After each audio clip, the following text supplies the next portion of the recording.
Bom dia a todos. É uma honra presidir essa mesa, esse início das nossas atividades.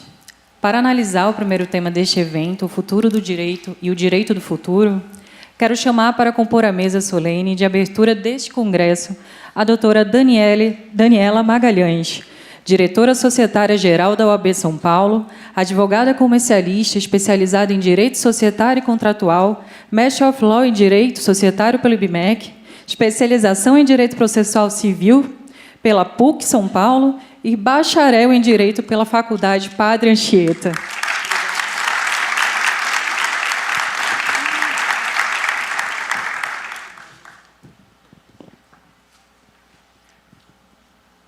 Doutor Orlando chegou? Ok. Doutor Orlando Silva, deputado federal e relator do projeto-lei das fake news, foi ministro do Esporte do governo Lula e Dilma Rousseff. Na Câmara dos Deputados, foi vice-líder no governo entre os anos 2015 e 2016, presidiu a Comissão de Trabalho, Administração e Serviços Públicos em 2017 e foi líder da bancada do PCdoB em 2018, entre outros inúmeros cargos que ocupou o Legislativo Federal. Okay. Gente, na verdade é uma fake news, ele está chegando.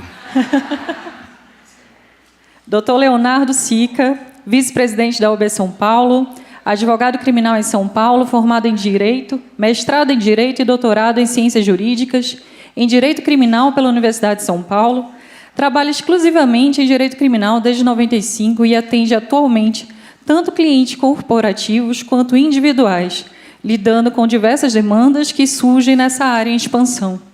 Membro do Conselho Diretor da Associação dos Advogados de São Paulo, professor de Direito no curso de pós-graduação em Direito Penal, Econômico e Financeiro, na FGV, e autor dos livros Justiça Restaurativa e Mediação Vítima-Ofensor e Direito Penal de Emergências Alternativas de Prisão.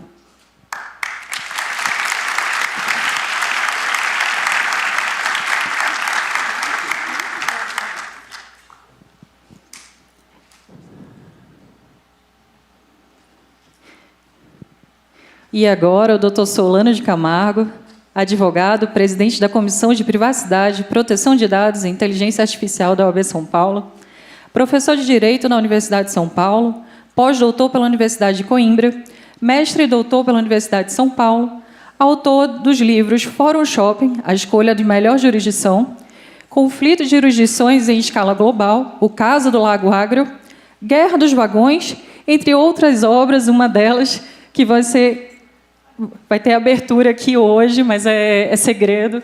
Mais tarde, continue aqui para vocês darem andamento e entenderem um pouquinho da inteligência artificial.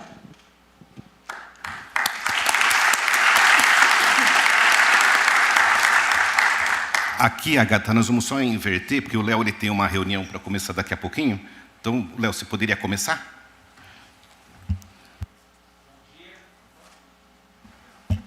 Bom dia. Eu estou até atrapalhado aqui, que eu estou acostumado com coisas bem mais analógicas aqui na OAB. Então, eu cheguei, vi esse holograma, vi tudo o que está acontecendo lá embaixo e claramente isso atrapalhou minhas ideias, né? Pensando que, pensem vocês que eu assino cheque na OAB ainda. Alguém aqui assina cheque? Alguém aqui sabe o que é cheque? Então, eu também não assinava desde o momento que, há 2 anos atrás, eu virei dirigente da OAB, eu me deparei com a realidade de assinar cheque de novo. Bom, primeiro, muito obrigado a todas as pessoas que lotam nossos auditórios aqui hoje. É um orgulho, uma honra imensa ter essa casa, a Casa da Advocacia, a Casa da Cidadania, recebendo tantas pessoas tão interessadas no trabalho voluntário da nossa comissão e de que todas as nossas comissões fazem. É muito bom tê-los aqui. A gente tem feito um esforço, a despeito do holograma, Solano, a despeito das possibilidades que a tecnologia nos dá, para também combinar a tecnologia com isso aqui. Quer ter as pessoas da OAB, quer fazer a OAB um ponto de encontro das pessoas, quer gerar negócio, relacionamento, conhecimento, empatia, união da advocacia. Então é muito importante para nós, é muito relevante a gente poder fazer eventos de casa cheia como esse. Cumprimento o deputado Orlando e chamo à mesa. Muito obrigado, deputado.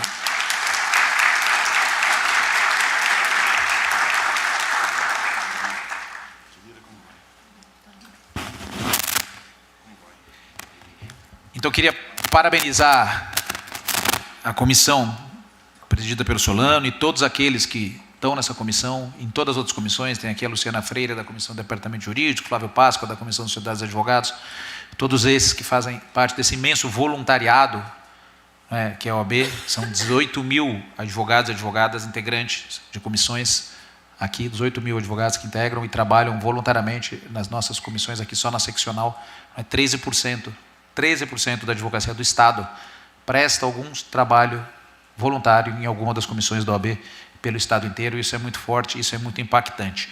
Eu comecei brincando aqui com a história do cheque, justamente para frisar qual foi a nossa preocupação inicial desde o primeiro dia. Dani, 1º de janeiro de... Já está tudo embaralhado na minha cabeça. De 2022, que a gente chegou aqui, a gente tinha um plano de 1º de dezembro de 2022 até 31 de dezembro de 2024, de trabalhar intensamente para colocar a OAB no século XXI. Para trazer uma instituição, que é a mais importante instituição da sociedade civil brasileira, a instituição, a entidade, que tem a maior capilaridade administrativa fora da máquina pública no Estado de São Paulo, a única rede de atendimento superior à rede de atendimento física da OAB no Estado de São Paulo é a rede do SUS. A OAB tem 930 pontos físicos de atendimento, com Wi-Fi, com gente no Estado de São Paulo, e a gente queria combinar essa força de representativa, essa força institucional, essa força de tradição, essa força histórica, com as necessidades de atender o momento presente da tecnologia. O Solano fala e disse aqui, né, anunciou, o Solano ou a Luana é a nossa mestre de cerimônia holográfica. Um evento que vai falar do futuro da advocacia. A gente gosta muito de pensar o futuro, a gente precisa pensar o futuro, a gente precisa imaginar o futuro, mas eu faria uma pequena correção, né, Solano? Nós estamos aqui para falar do presente da advocacia. Tudo aquilo que vocês estão vendo, que vocês estão tendo contato aqui, é presente. É aquilo que a advocacia precisa fazer hoje para se tornar eficiente, bem-sucedida e apta a melhorar a administração da justiça.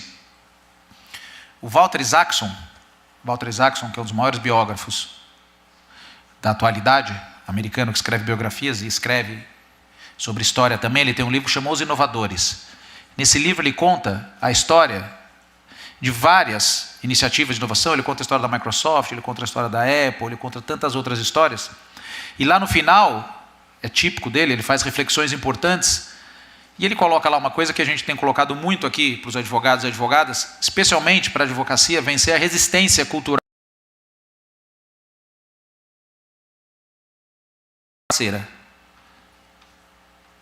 Né? Em que a inteligência artificial vai substituir advogados e advogadas. Nós estamos a um passo da simbiose, em que a inteligência artificial, em que as novas tecnologias vão se unir ao ser humano para fazer profissionais melhores. E melhores profissionais serão e são, hoje em dia, é aquilo que o Isaacson fala no final do livro dele, aqueles que saberão trabalhar de maneira simbiótica com a tecnologia, se integrar à tecnologia e, essencialmente, trabalhar descobrindo onde o ser humano é melhor que a tecnologia, e lá nós vamos integrar a nossa humanidade, e onde a tecnologia é melhor que o ser humano, e lá nós vamos usar a tecnologia, sem competir. A gente ouve muito, de um lado, advogados e advogadas, ele acabou, não vou nunca mais fazer uma petição, a inteligência artificial vai fazer petições muito melhor do que eu. Ou a gente ouve do outro lado falando, imagina, isso nunca vai acontecer, a inteligência artificial nunca vai fazer petições como eu. Nem uma coisa, nem outra. Né? Haverá trabalhos de advogados e advogadas que a tecnologia vai fazer melhor. Haverá trabalhos de advogados e advogadas que a tecnologia vai fazer pior. E o melhor profissional será aquele que descobrir essa chave de equilíbrio.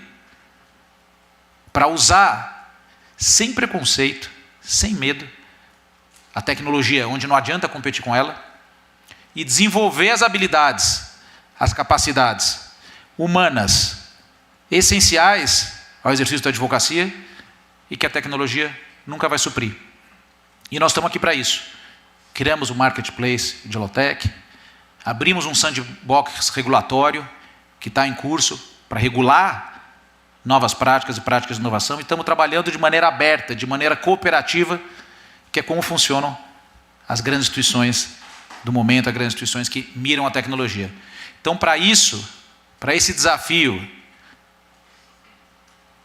de formatar os novos profissionais que trabalham lado a lado com a advocacia, nós estamos aqui abrigando esse evento hoje, fazendo esforços cotidianos, e para reiterar o seguinte: contem muito daqui em diante com a OAB para explorar e para melhorar isso. Porém, Solano, mais do que contar com a OAB, saibam que nós contamos muito com vocês. Nós precisamos de cada um de vocês aqui presentes, atuando, trabalhando, trazendo informação para nos fazer vencer junto a esse desafio, vencer junto às perplexidades desse momento, porque nós não somos e nem pretendemos ser autossuficientes. Então, mais uma vez, muito obrigado para todas as pessoas que estão aqui, muito obrigado por todos aqueles que se esforçaram para que esse evento saísse. Ele é apenas um pedaço de um conjunto de iniciativas que nós estamos tomando. Desejo a todos vocês uma grande jornada. Vou acompanhar aqui à distância no universo digital. Peço licença que vou ter que sair em seguida, Solano.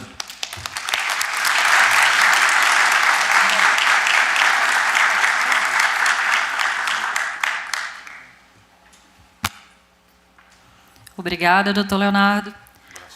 Agora, com a palavra, doutora Daniela Magalhães.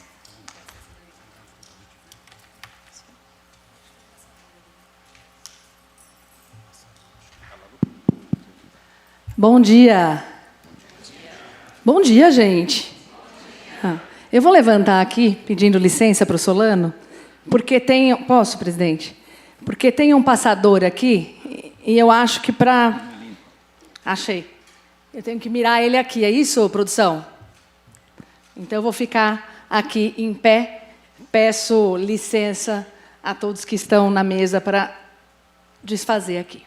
Enfim, Solano me coloca numa mesa com o nosso deputado, nosso vice-presidente, essa brilhante jovem advogada, em nome de quem cumprimento todos e todas aqui presentes. É um orgulho para a gente ver que a nova geração vem com potência, vem com dinamismo e vem com coragem de transformar, inclusive, a nossa OAB, que é para isso também que a gente está aqui.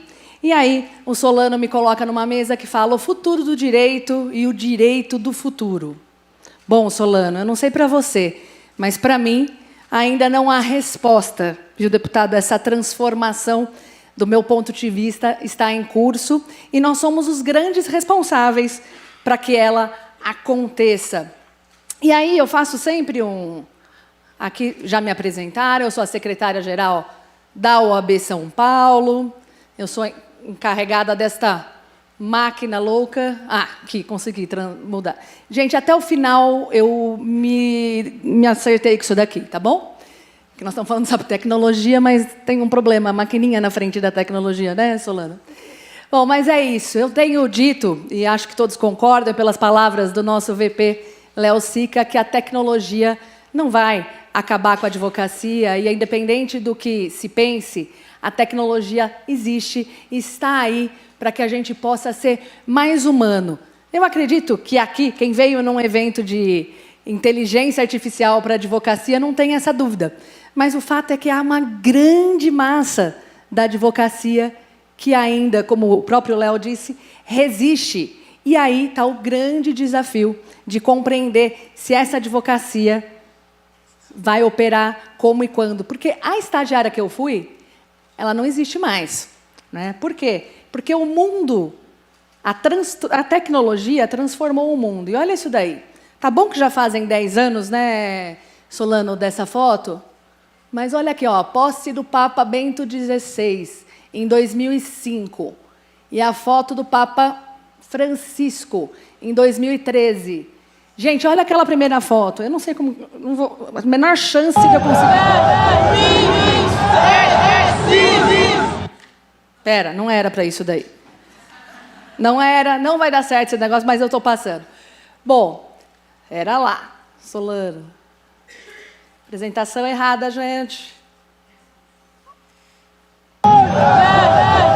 Aqui, voltei.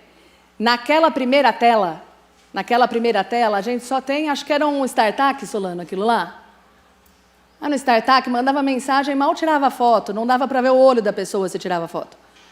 Depois, em 2013, o quanto a tecnologia mudou o mundo e o quanto que a população totalmente conectada, participava de um evento presencial sem nem olhar para esse evento presencial, mas com muita conexão para todo o lugar do mundo. Então, a tecnologia mudou o comportamento do mundo. Eu vou pular esse vídeo aqui, mas ele está... Vocês já viram ele? Já viram, então eu vou pular. E olha isso. Vocês sabiam que tem ruas na China assim? Onde prevêem, porque tem muita gente, né? Muita gente olhando para o celular, muita gente se batendo uma na outra. Então, uma rua para bicicleta, uma rua para pedestres normais e uma rua para pedestres mais normais ainda, ou seja, aqueles que usam celular e andam olhando para baixo, olhando a comunicação. Então, é uma mudança de comportamento humano muito grande. Bom, e aonde é que está a advocacia nisso tudo? Eu vou abandonar essa apresentação aqui, porque não era essa, mas é isso aí, gente. Ó, a advocacia paulista é feminina, 50%. Mas, pode tirar a apresentação. O quanto que a tecnologia impacta o direito? Bom, agora eu vou ter que falar em pé, que eu não consigo ficar sentada. O fato é que a gente precisa ter 3 conceitos que eu queria compartilhar com vocês aqui. Primeiro, esse que eu estava discorrendo, que a tecnologia mudou o mundo, mudou o comportamento humano, e isso não tem volta. Nessa guerra, a tecnologia já venceu. Ela já venceu, e se a gente quiser entrar numa competição com a tecnologia, nós vamos perder. Então, o que cabe ao profissional do direito agora? Compreender qual é o direito do futuro e entender que ele é indispensável para a construção dos novos laços sociais. Mais do que usar a tecnologia no dia a dia do exercício da profissão, o advogado, e somente ele, vai ser essencial para a construção dos novos laços sociais, para a construção de uma nova ética, onde a gente vai precisar discutir ressurreição digital, propriedade intelectual, saúde, transporte, tudo sob uma nova ética, tudo sob uma nova lógica, atravessada por todos os lados por uma tecnologia que a gente está aprendendo a dominar, está aprendendo a conhecer, em que nossos filhos já utilizam aí sem lenço e sem documento, porque não tem uma orientação dessa geração que era analógica e passou para o digital. Daí a importância da simbologia dessa mesa que o Solano montou. Nosso deputado, a OAB, os escritórios de advocacia e a advocacia toda presente para essa transformação.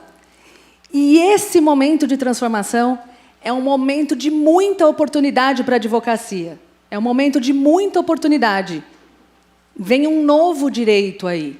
Direito regulatório, direito de Bitcoin, direito de uma série de coisas, as eleições, as fake news e tudo mais.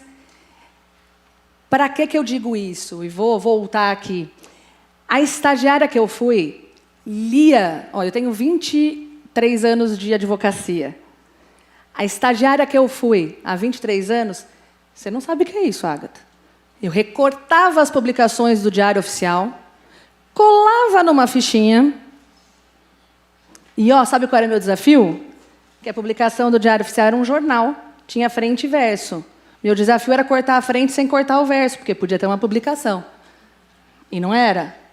A gente recortava isso, ia até o fórum, brigava com o escrevente para poder dar o processo para a gente, porque a gente era estagiário, não conseguia ver.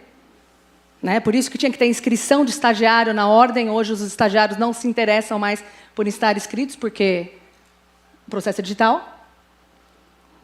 E até isso acontecer, Ágata, já tinha passado 5 dias do prazo. Tá? Isso se a gente não quisesse cópia para instruir um agravo do instrumento. A gente tinha que fazer solicitação de cópia numa guia, ir até o banco, pagar e devolver, e ficar implorando diariamente para sair a nossa cópia antes. Era ou não era? Essa estagiária acabou. Não existe mais Os estagiários de hoje são infinitamente mais capacitados tecnicamente do que a estagiária que eu fui. É essa também a transformação que nós estamos vivendo hoje, no exercício da advocacia em si. E ainda não sabemos como é que vai ficar isso. Não sabemos como é que vai ficar isso tudo. Mas o que é fato é que é um mundo de oportunidades, um mundo de oportunidades que está em nossas mãos, seja para construir esse futuro, seja para aproveitar os mercados de trabalho que se abrem. E é importante, e o Solano vai dizer aqui um pouquinho mais em linha do que o Léo disse, do que a OAB está fazendo para se manter relevante. Nós temos uma entidade de 90 anos, e o que nós estamos fazendo para continuar nos mantendo relevantes para a advocacia e para a sociedade? O que nós estamos fazendo para nos conectar com a advocacia, que tem muito fácil conexão com tudo, mas que são poucos ainda que se conectam com essa entidade que a gente tanto ama e que a gente tanto admira. E mais, o que nós estamos fazendo para transformar a OAB e prepará-la para apoiar a advocacia para o novo século, para esse futuro que nós já começamos a vivenciar. E eu vou devolver a bola aqui para o Solano, contando de um projeto que está em andamento, que é a nossa menina dos olhos, né, Solano? Que é a aceleradora de escritórios de advocacia. A OAB venceu internamente uma série de conceitos, até de dizer que acelerar escritório de advocacia, deputado Orlando, era antiético. Mas falou, não tem nada de antiético nisso. Nos cabe pegar aquele escritório que quer empreender e apoiá-lo. É nosso papel de entidade de classe. Está aí esse projeto piloto que começa agora. Nós fizemos em parceria com a Startse, com o INSPER e com todo o pessoal nosso super capaz que tem aqui. E essa edição piloto vai acelerar 30 escritórios de advocacia. Solano faz parte dos 3 módulos, porque a tecnologia atua de forma transversal. Primeiro módulo, cultura empreendedora. E nós temos também uma comissão de empreendedorismo legal para que a gente possa mudar a visão da advocacia. O segundo módulo é de gestão eficiente de escritórios de advocacia. E o terceiro módulo é um módulo de marketing e vendas. E vendas, sim, né? Assumimos o desafio de falar de vendas na advocacia e o nosso Tribunal de Ética e Disciplina faz parte de todo esse projeto também, porque o nosso tribunal ele precisa ser farol de boas práticas, amparar os novos métodos de trabalho da advocacia e nos guiar. Então, gente, encerrando aqui, que já falei demais, eu só quero deixar aqui a convicção de que o futuro, qualquer que seja ele, só é possível porque lá vai ter um advogado e uma advogada para resolver problemas que as máquinas nunca conseguirão resolver. E, de novo, insisto, para construir os laços, os novos laços sociais desse futuro que já chegou. Obrigada.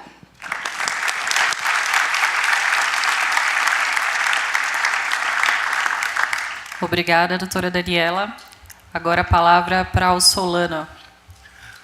Muito bom, gente. Basicamente é isso, né? O papel que a OAB tem ou deve ter nesse momento em que estamos vivendo de transformação acelerada em muitos aspectos da vida do advogado, da advogada.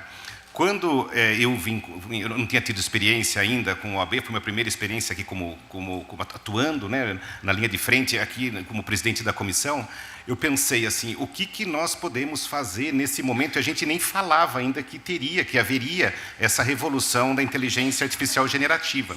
Então eu achava, né, e ainda acho, que faria muito sentido se a gente pudesse fazer uma mescla entre a advocacia que não participava da OAB, como, por exemplo, a advocacia corporativa, na parte das Big Techs, por exemplo. Né? Claro que a advocacia corporativa participa da OAB, a Luciana está aqui, faz um trabalho excelente, mas o pessoal que tem esse aspecto da tecnologia poderia participar mais, assim como o pessoal da academia. Então, qual foi a ideia da comissão? Dividir entre membros de departamentos jurídicos, membros da academia, membros dos escritórios de advocacia, com o propósito de trazer as experiências do que estava na linha do conhecimento, justamente para as advogadas e advogados, que compõem hoje mais de 98% da advocacia paulista, que são escritórios de um profissional só. Então, a mescla e trazer o conhecimento tem funcionado no seguinte sentido. Trouxemos o diretor jurídico da Google, da Microsoft, da Apple, da 99, Nubank, para vir trazer o seguinte: o que eles estão fazendo, o que eles estão demandando, quais são as dores, as novidades e como é que isso pode ser absorvido e disseminado com a advocacia. Então, esse sempre foi a nossa pedra de toque. Então, nós tivemos já 2 reuniões ordinárias em 2024. Convido as advogadas e advogados que ainda não compõem a comissão, se quiserem participar, tem lá o link e se inscrevam. Temos pelo menos uma reunião online ordinária por mês, além dos eventos. Então, na primeira reunião do ano, em fevereiro, o professor Juliano Maranhão, da Universidade de São Paulo, falou sobre sua visão do projeto do Marco Civil da Inteligência Artificial. Foi um debate muito rico. Na segunda reunião, agora de março, a professora Amanda Smith Martins falou sobre os neurodireitos, essa coisa de botar chip na cabeça do povo, que parece que vai ser uma tendência cada vez maior da medicina, e como isso impacta no direito. Hoje, no evento de hoje, nós vamos ter, como eu disse, uma série de palestrantes, como, por exemplo, o Dr. Tomás Miranda, que é DPO do Ministério da Justiça, com uma série de expectativas, Dr. Yunque Lee, que é diretor jurídico do Corinthians, e que Deus o proteja. Então, essa troca de experiências, ela é muito rica, e a gente faz questão de fazer com que ela seja disseminada. E aqui, gente, não tem regra, nós podemos concordar, discordar, xingar, a gente só pede para não atirar coisas, para não quebrar nada do patrimônio da OAB. E isso é importante no momento que a gente vive, porque nós tivemos uma sorte, eu acho, que é uma daquelas coisas únicas que acontece a cada geração, que é justamente a imersão da sociedade mundial na inteligência artificial generativa.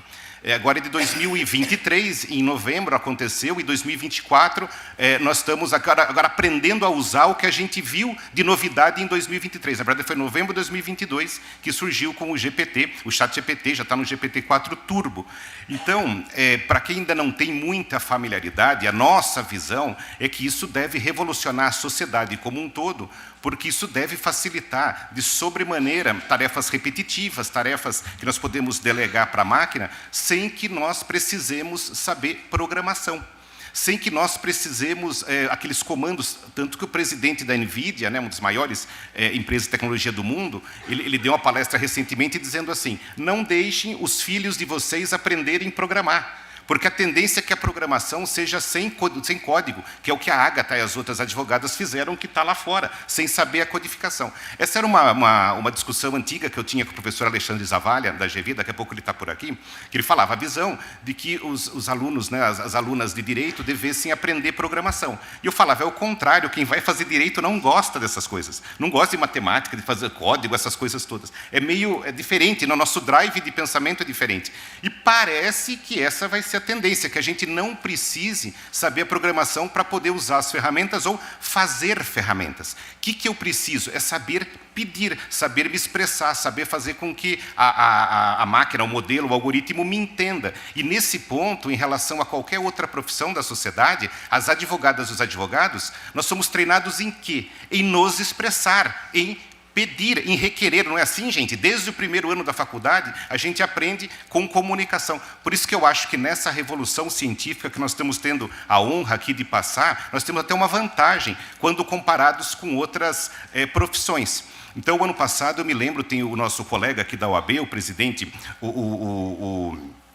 o Suti, que é de Jundiaí, inclusive, ele organizou um congresso imenso lá em Jundiaí sobre advocacia assalariada, o Erazê, e ele me convidou para falar. Eu falei, Erazê, mas eu não sei falar sobre advocacia assalariada, Ele falou, não, eu quero que você vá até lá, seu objetivo é assustar a turma. Eu falei, mas como assustar a turma?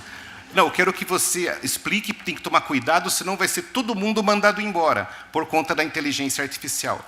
Eu falei, mas não vai acontecer isso, você está louco, não é esse o objetivo. Mas, enfim, nós conversamos depois a respeito. Hoje eu acredito que ele concorda ou ele já não tem mais paciência comigo. Das duas, uma. Na verdade, a inteligência artificial, e nós vamos discutir isso durante todo o dia, veio para facilitar para todo mundo que incorporar no seu dia a dia as ferramentas, as potencialidades. Todo dia surge uma coisa nova.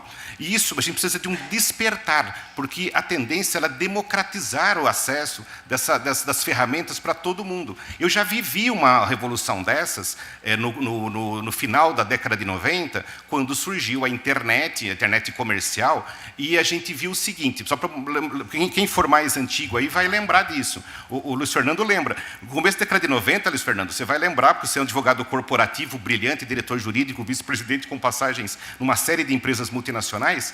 A área corporativa era dominada por meia dúzia de escritórios no Brasil, que detinham a tecnologia do conhecimento jurídico. Todo mundo que demandava algum serviço corporativo ia naquela meia dúzia. Era só assim. Todo o resto não tinha condição de competir. Por que não tinha condição de competir? Porque eles tinham bibliotecas caríssimas de livros importados, com profissionais que faziam a pesquisa, né? Tinham lá digitadores, o pessoal tinha...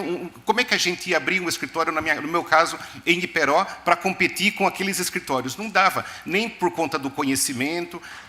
E o que aconteceu? Com a internet, democratizou e a gente começou a achar coisas no Google, não era assim? Começou a ter livros em PDF, assinatura, estou falando tudo com pagamento de direito autoral, né? Sem falar de...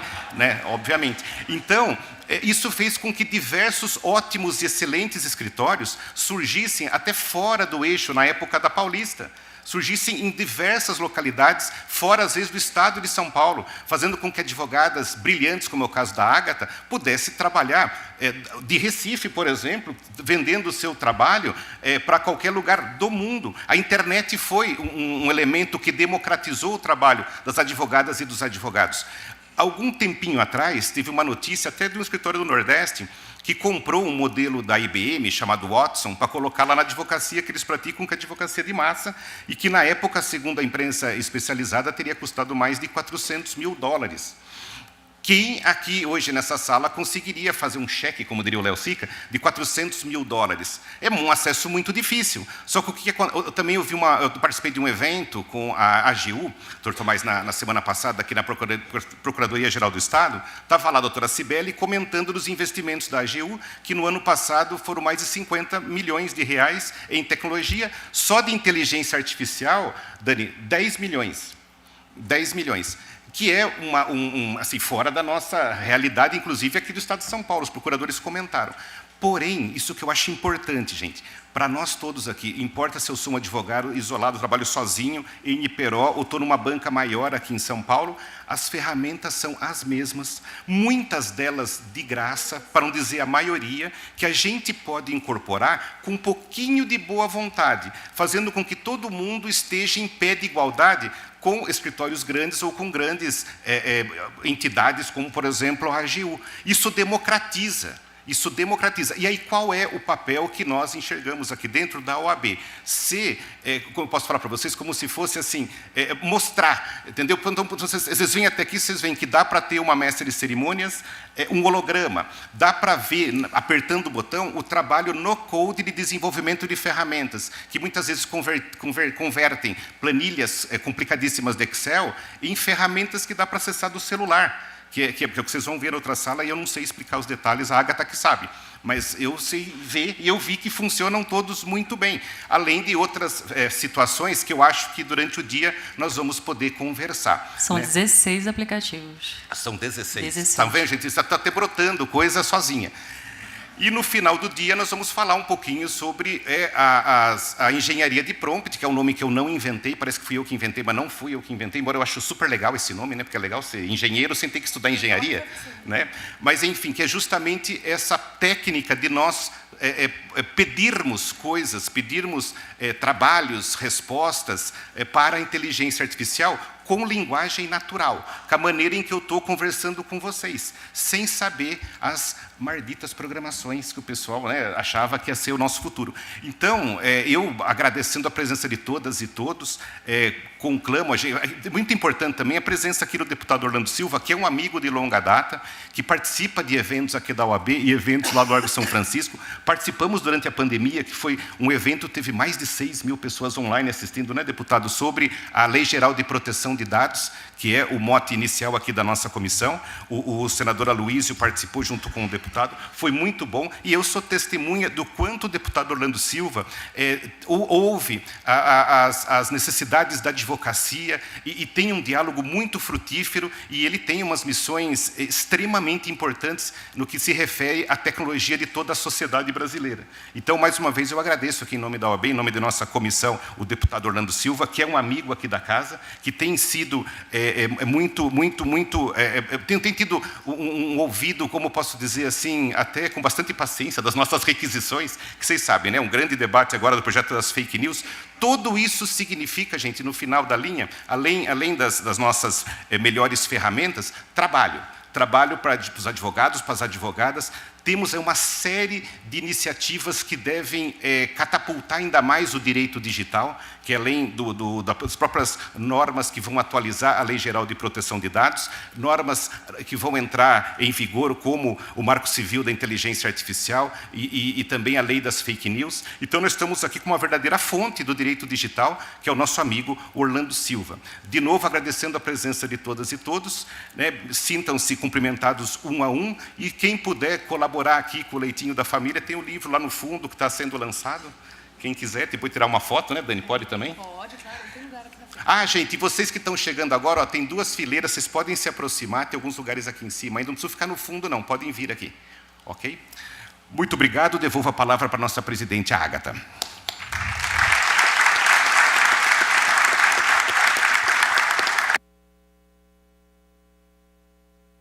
Muito obrigada, doutor Solano. Agora, com a palavra, doutor Orlando Silva.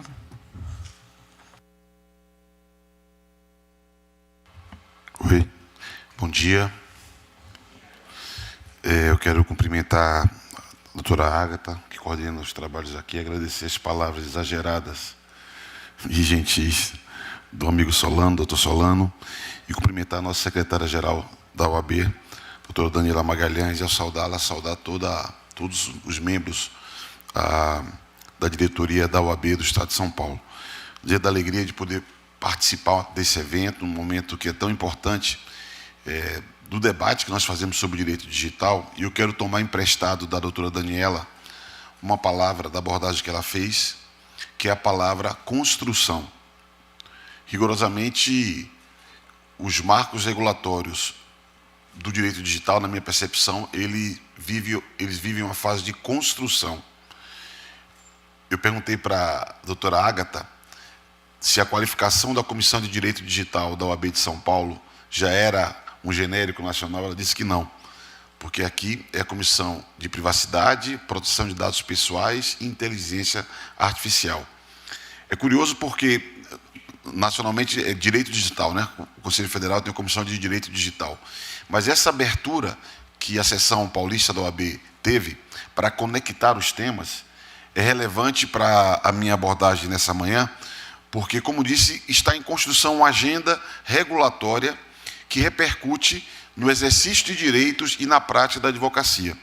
E eu vou, no tempo que eu tenho, agora 14 minutos, tentar traçar um panorama do estado da arte da produção legislativa nesse campo. Diria que o marco fundamental para nós, evidentemente, é o Marco Civil da Internet, de 2014, que é o regramento que nós temos no país.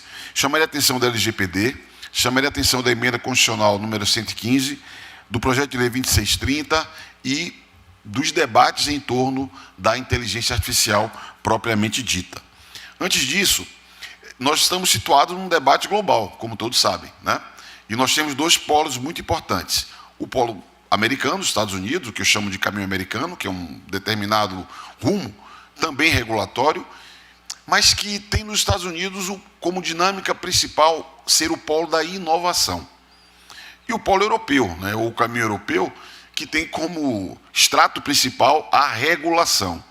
Então, o debate que fazemos no Brasil é um debate que sofre a influência desses 2 dínamos, digamos assim. Poderia até dizer que há um terceiro dínamo, que é o polo chinês, onde você tem inovação, algumas big techs têm lá sua sede, regulação, e lá acrescente-se o fato de que há a chamada soberania tecnológica. mas são tão particulares as condições institucionais da China, digamos assim, vis-à-vis a realidade brasileira, que nós ficamos entre esses dois polos, o europeu e o americano, que são mais afins ao debate que nós fazemos aqui no Brasil. Então, o Marco Civil, como todos sabem, é o regramento geral da nossa internet, tem um traço muito marcante, que é o traço de estabelecer a neutralidade de rede, que é um distintivo do Brasil, talvez o que mais chamou a atenção no Brasil, que é o mecanismo que garante liberdade plena de acesso, liberdade plena de fluxo das informações e dos serviços da internet. Essa liberdade, com o desenvolvimento tecnológico, acaba entrando em xeque, porque imagine vocês que, pela lei das telecomunicações, nós temos, e o Marco Civil da Internet reflete isso, nós temos provedores de conexão, que são aqueles que oferecem infraestrutura de acesso à internet, como vocês sabem, e os provedores de aplicação. E temos ainda os serviços de valor agregado, que são usuários, todos eles, da infraestrutura de telecomunicação. O detalhe é que esse pequeno usuário, os serviços de valor agregado, simplesmente são as Big Techs, que no tempo presente tem nos aplicativos o volume de informações e de dados que nós conhecemos hoje, que já gerou em países como a Coreia, por exemplo, a elaboração de leis próprias para compartilhamento de receita advinda desses serviços. Por quê? Porque é uma demanda cada vez maior pelo uso de determinada infraestrutura tecnológica sem que nós tenhamos, sem que não tenha uma correspondente no compartilhamento de receitas. Já estou aqui falando do tal fair share, que é um tema que passou a ser um tema relevante para o debate de hoje. E não é um debate simples, é um debate muito complexo.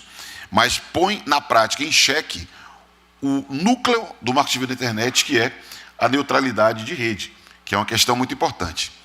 E o Marco Civil da Internet, que eu valorizo também como algo muito importante, está em xeque em função de dois recursos extraordinários que nós temos no Supremo Tribunal Federal. Como todos sabem, há dois questionamentos quanto ao regime de responsabilidades fixado no Marco Civil da Internet. Um sobre supervisão, relatoria do ministro Fux, e um segundo, que é o que comanda o debate, inclusive terá repercussão geral sobre a relatoria do ministro Toffoli. Aqui é um caso antigo, de 2013, é um caso, imagine vocês, que discutia a responsabilidade no Orkut. Aqui deve ter gente que teve Orkut e gente que não faz ideia do que seja Orkut.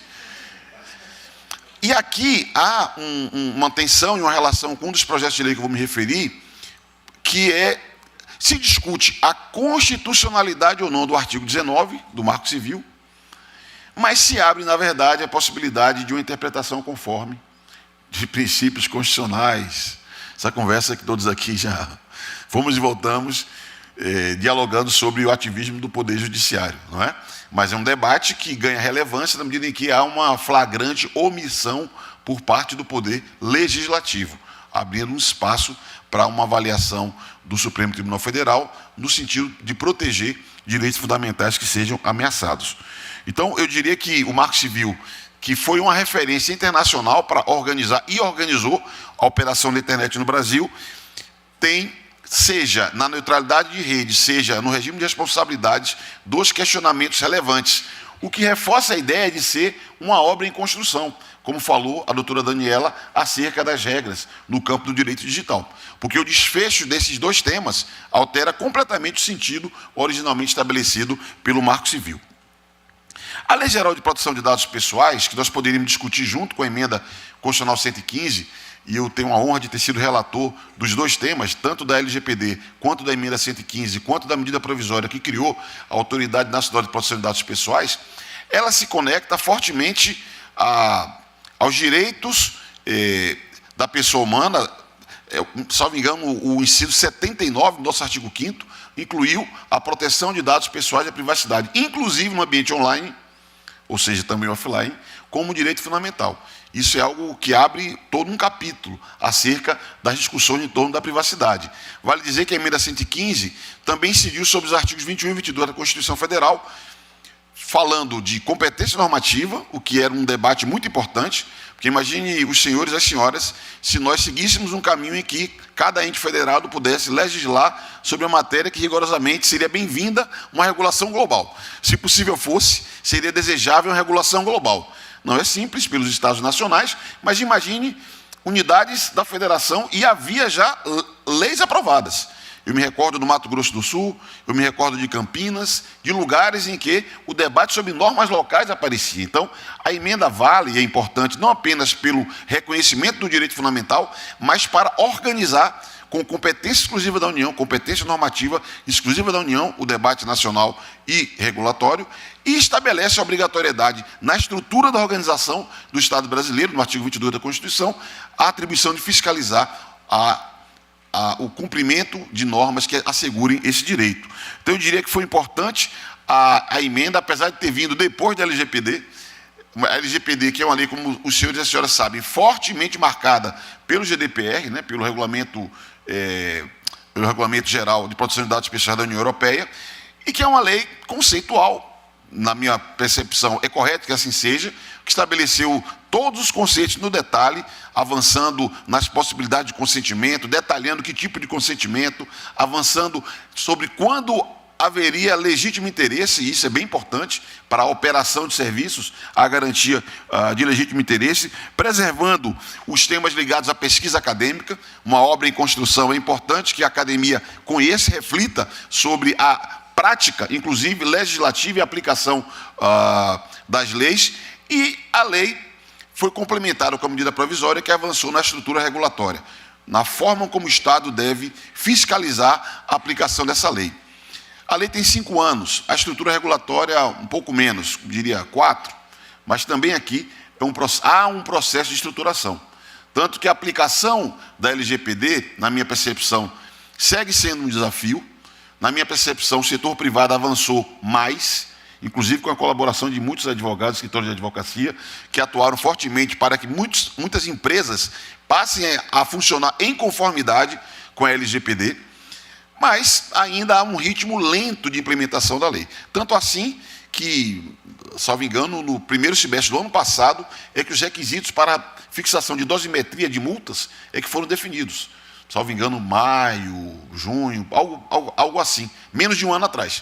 Aliás, só teve uma multa até hoje aplicada pela ANPD, o que revela que é uma fase de construção que nós estamos vivendo. A estruturação do órgão será muito importante para que nós possamos dotá-lo de capacidade de fiscalização e que a lei possa, inclusive, atuar sobre o setor público, onde a conformidade está muito mais atrasada, né? Inclusive, uma discussão sobre a natureza da LGPD, da ANPD, porque nós reivindicávamos uma natureza autárquica, uma autonomia na sua operação, reivindicávamos porque a aplicação da LGPD é para o privado e é para o público. No privado, muitas vezes a privacidade é central para viabilizar o negócio. E no público há uma leniência, muitas vezes, com a proteção de informação dos cidadãos. Por isso que é tão importante reforçarmos esse órgão, dotá-lo de capacidade plena para que a lei se transforme numa realidade. É evidente que a LGPD, ela própria, estabeleceu excludentes de aplicação. Não é aplicável à defesa, à segurança pública e à persecução penal. Portanto, uma obra em construção que, no caso de persecução penal, já temos um anteprojeto elaborado por uma comissão de especialistas e que nós temos avaliado a hora adequada, digamos assim, de caminhar, porque os debates no Congresso Nacional Brasileiro em matéria penal não são debates muito racionais. E a minha percepção é que se nós passarmos a debater, por exemplo, nesse instante, os riscos são enormes. Melhor talvez um ambiente um pouco mais sereno para que nós discutamos a questão da persecução penal, que foi indicado como desafio quando da votação da LGPD e foi destacado pelas particularidades que poderia ter esse debate. Já fiz referência à emenda 115. Eu me refiro à influência forte da tradição europeia, que tem a ver com o intervencionismo estatal, regulatório, eles têm estruturas regulatórias importantes naquela região do mundo. E o Brasil, às vezes, mimetiza de modo parcial e precário certas discussões que são feitas lá. Esse é um desafio, né? Eu sempre, quando discuto com o ministro Gilmar Mendes, que todos sabem aqui o apreço que o ministro Gilmar Mendes tem pela Alemanha, eu sempre comento, ministro, a gente precisava incorporar os institutos alemães, mas a gente tinha que dar um jeito de incorporar elementos do Estado alemão, do Estado brasileiro, e talvez até da cidadania, para que a gente pudesse plenamente ter institutos de lá aplicáveis aqui. De todo modo, É razoável termos inspiração em boas experiências, e a União Europeia tem boas inspirações. Mas faça essa reflexão por quê? A opção de regulação de serviços digitais da União Europeia, o chamado Ato dos Serviços Digitais, aqui conhecido por todos, é uma opção de regulação dos serviços, do conjunto de serviços digitais, incluindo o comércio eletrônico, incluindo os serviços financeiros. Mesmo no caso da comunicação, que é o que concentra o debate do projeto de lei 2630, inclui o conjunto de agentes econômicos, todos eles que operam nos serviços de comunicação na União Europeia. O Brasil, nós não tivemos capacidade de produzir ainda uma norma que seja geral. Vale, inclusive, o aprendizado europeu, quando eles fazem uma norma singular, um ato de mercados digitais, para estimular a disputa, a concorrência, e olhe que a concentração de mercado lá é menor do que a concentração cá. Então, eu diria que esse é um desafio. O projeto de lei 2630 se circunscreveu a temas conjunturais de comunicação, diferente da experiência europeia, na minha opinião, mais avançada, que procurou regular o conjunto dos serviços digitais. E, somado ao ato dos mercados digitais, o conjunto da economia digital, que é um desafio que nós temos no Brasil a enfrentar, um regramento para o conjunto de atividade que acontece no universo virtual. E nós vivemos pela sensibilidade do momento que todos aqui acompanham, a realidade política do Brasil, é um momento muito singular, ainda vivemos as injunções, digamos assim, de temas sensíveis. De repente, o debate sobre inteligência artificial, no processo eleitoral, passa a ter uma centralidade brutal e atropela as discussões que deveriam ser feitas sobre o conjunto da atividade inteligência artificial. Ou as insuficiências das normas eleitorais, e todos aqui sabem que a Câmara dos Deputados aprovou um novo código eleitoral, aliás, que fundiu a lei eleitoral e a lei partidária, e está em exame nesse momento no Senado Federal, e ali uma série de temas digitais sendo tratados. Mas na medida em que eles não são, que não há um avanço no desenlace, digamos, na votação final, fica a pressão que tratemos aqui acolá, como no caso do projeto de lei 2630, que tem como foco estimular mecanismos para a liberdade de expressão no universo digital, estabelecer obrigações de transparência muito referenciados na experiência europeia e alterar o regime de responsabilidades. Aqui também para o legislativo apontar o desenvolvimento do artigo 19 do Marco Civil, que seria um erro apenas declará-lo inconstitucional, até porque não há, na minha percepção, elementos que fundamentem a declaração de constitucionalidade daquele artigo. Agora, há, evidentemente, insuficiências que devem ser sanadas, lacunas supridas pela própria legislação, que pode se desenvolver. E um novo regime de responsabilidades está proposto, que está inspirado no ato de serviços digitais, está inspirado na lei alemã, de onde retira o dever de cuidado, do ato de serviços digitais, de onde retira a análise de risco sistêmico, tudo isso imputando responsabilidade por conteúdo de terceiros, quando não houver uma atitude atenta, digamos assim, por parte das Big Techs. Então, esse é um conjunto de temas que estão fechados nesse projeto, que pode ter repercussão. Ali está escrito um tema que é muito sensível, que é apelo do Tribunal Superior Eleitoral, que é equiparar redes sociais a meios de comunicação, para efeitos da Lei Complementar 64, que é a lei que trata das inelegibilidades. Vocês recordam que ali se prevê abuso do poder político, do poder econômico, abuso do poder no uso de meios de comunicação. E há um debate de equiparar o abuso no uso das redes sociais. Como o judiciário é muito ativo, no Brasil, muito atento, o Tribunal Superior Eleitoral já incorporou tanto o conceito de dever de cuidado, quanto essa equiparação nas suas normas, e já está valendo para a eleição de 2024. As normas que foram publicadas recentemente pelo Tribunal Superior Eleitoral já incorporou o debate que nós fizemos no ambiente do Congresso Nacional. Mas é um desafio que nós possamos avançar para combater a desinformação, reforçar a liberdade de expressão e termos parâmetros para que a sociedade, especialistas, acompanhem a operação desses serviços e cheque se há qualquer tipo de risco a algum direito fundamental. Meu tempo está acabando, eu vou fazer uma observação final sobre inteligência artificial. Aqui há uma necessária abordagem política, porque quando você fala assim, né, você está falando em público, você fica sempre medindo as palavras. O que você fala, o que você não fala, porque há uma tensão política no Brasil muito forte. E essa tensão aparece em muitos planos. Um dos planos é entre a Câmara e o Senado. Isso é público, né? Imagino que todos acompanham aqui. E o debate legislativo sobre inteligência artificial acabou também sendo contaminado por essa tensão. Por quê? Porque quem acompanhou a votação do projeto de lei número 21 de 2020, de autoria do deputado Eduardo Bismarck, percebeu que ali nós temos uma proposta de regulação da inteligência artificial, uma proposta que eu diria que é um pouco mais, ele é bastante conceitual, bastante principiológica. Há fundamentos quando nós defendemos textos conceituais na regulação de temas tecnológicos, por óbvio, para combater a obsolescência. Se nós avançarmos muito no detalhamento de um texto que verse sobre tema tecnológico, o risco de ser letra morta em pouco tempo é muito grande. Então é por isso que são textos quase sempre principiológicos, quase sempre conceituais, e demandam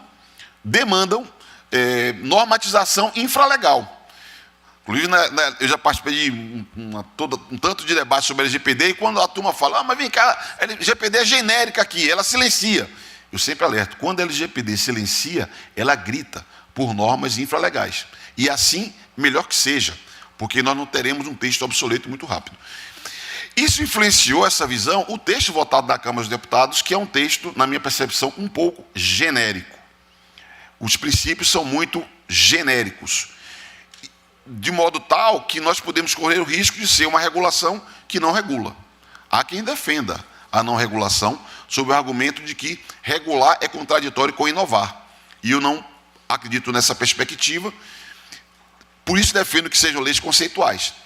E acredito que a própria experiência da Europa é um exemplo que mostra que pode ter regulação e pode ter inovação. É necessário encontrar um determinado ponto de equilíbrio. O texto da Câmara foi ao Senado. O detalhe, o Senado criou uma comissão de juristas, liderada pelo ministro Cueva, que é o ministro do STJ, dos mais interessados nos temas digitais.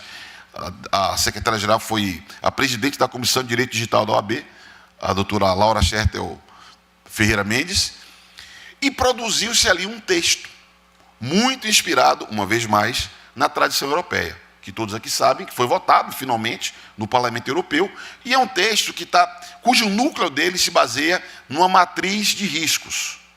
A lógica de ter uma matriz de riscos, o que é uma lógica, na minha percepção, correta, inclusive para reconhecer as diferentes aplicações da inteligência artificial. Há temas que, evidentemente, podem nos oferecer riscos inaceitáveis. Eu poderia falar de infância e juventude, que a sociedade tem uma tolerância menor, corretamente, com riscos que ficam expostos, mesmo com o controle parental se sofisticando ao longo do tempo. Para a infância, são muitos os riscos que nós vivemos a partir, inclusive, do uso de inteligência artificial. Há outros tantos que podem ser graduados. Por isso a ideia de ter uma matriz de riscos que vai do inaceitável a um risco menor, a um risco pequeno, que pode permitir o uso pleno, inclusive a advocacia, imagino eu, que pode se beneficiar plenamente das oportunidades e ferramentas que a inteligência artificial oferece. Eu acredito que essa é a lógica mais correta. Mas qual que é o problema que eu me referi no começo? Esse mau humor Câmara-Senado pode travar a discussão, porque nós temos um texto melhor no Senado, mas se ele não for ancorado no texto da Câmara, danou-se. Temos um problema. Porque pode ficar numa gaveta um, noutra gaveta outro. E esse é um tema desafiador para o próximo período. Sob pena de nós votarmos temas muito tópicos. Esse ano já tive contato com um novo projeto de lei, que é específico para a advocacia, inclusive. O projeto de lei 266 de 2024, que fala sobre o uso de inteligência artificial na advocacia. Inclusive, modifica o Código Penal, o Código de Processo Penal e o Estatuto da Advocacia, com abordagens tópicas. E abordagens tópicas, sem uma coerência de conjunto, não é útil. É até um amigo meu, autor, o senador veneziano Vital do Rego, da Paraíba, que está muito bem intencionado na proposta dele. Só que uma abordagem tópica pode nos fazer perder potencialmente o uso de ferramentas que são estratégicas para o desenvolvimento nacional em todos os planos. Então, o nosso desafio é, na minha percepção, avançar na discussão e votação desse marco referencial para a inteligência artificial no Brasil, O texto 2338 do Senado Federal me dá segurança disso, mas o rito e o processo, a gente vai ter que encontrar um caminho para pacificar as duas casas e, quem sabe, termos um texto que se harmonize com a LGPD, o desenvolvimento de outros textos como 2630, faça com que o marketing na internet esteja harmonizado com a LGPD e com o marco regulatório de inteligência artificial e tenhamos, assim, uma arquitetura normativa arrumada, uma arquitetura normativa ajustada. E aí o desafio, para concluir, é nós sofisticarmos a nossa, eu chamo de arquitetura institucional. Porque como temos leis mais conceituais, é necessário termos uma estrutura de Estado regulatória, eficiente, técnica, autônoma, com poder normativo infralegal, para desenvolver essas regras gerais. Isso é essencial. E aqui também nós temos as nossas dificuldades. Quando a gente fala de criar qualquer coisa na estrutura do Estado, muitos imaginam que é penduricalho, é para criar emprego, é para aumentar o gasto. E eu sempre digo, deve ter umas 50 instituições aí do Estado que, se nós, num decreto, extinguirmos, muita gente não vai nem perceber, porque não são relevantes, não fazem sentido de existir. Entretanto, no universo digital, quando é cada vez mais convergente o real e o digital, é difícil estabelecer as fronteiras, há que se ter estruturas. Aqui é muito exigível que sejam técnicas, ágeis, autônomas, porque regularão a ação do Estado e com competência normativa infralegal, para que nós possamos tornar plena esse sistema normativo que está em construção. É uma obra aberta, mas eu sou otimista. Cada passo que nós damos para frente, me convenço de que nós podemos, olhando as melhores experiências internacionais e tropicalizando-as, produzir referências importantes para facilitar, inclusive, o exercício da advocacia pelos senhores e pelas senhoras. Muito obrigado.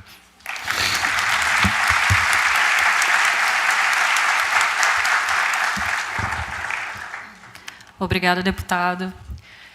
Hoje eu fico extremamente satisfeita em ver a quantidade de, não só empresários, profissionais, mas meus colegas advogados, que são muitos, que eu vejo aqui, que aceitaram esse desafio, e a verdade é que passamos pela fase do receio, do medo, né? Os últimos anos aí a gente teve um grande avanço na inteligência artificial e percebemos também que ela pode ser uma grande amiga, né? Então, a verdade é parabéns por vocês se aprofundarem ao tema e perderem esse receio, esse medo. Hoje, eu posso dizer que a gente deixou de ser espectador e começou a ser o protagonista dessa revolução. Muito obrigada.